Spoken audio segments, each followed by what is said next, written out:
Hello everyone, welcome back. In today's video, I'm going to show you the True Bolt electronic lock reset instructions step by step in 2026. Now, first of all, before resetting your True Bolt electronic lock, you need to make sure that the door stays opened and the deadbolt is also unlocked. After doing so, you need to simply remove this particular battery compartment or this battery cover in order to access the battery pack. Now, when you are able to open it inside the battery pack, you are going to see a small reset button.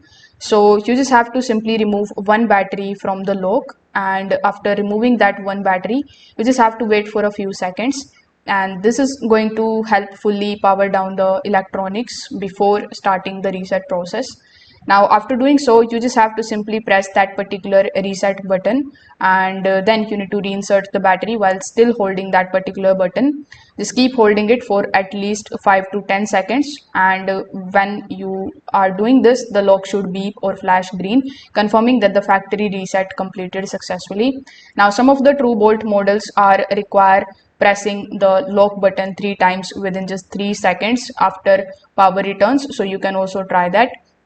Now, when you are done resetting, the lock usually returns to the default programming code. So the default programming code for the True Bolt would be 123456 depending on the model. And now once you have it, you can just simply create a new code. You can add the new user pins, and you can also configure the auto lock settings again. So if this video helped you out, make sure that you like this video and subscribe to the channel. Thanks for watching.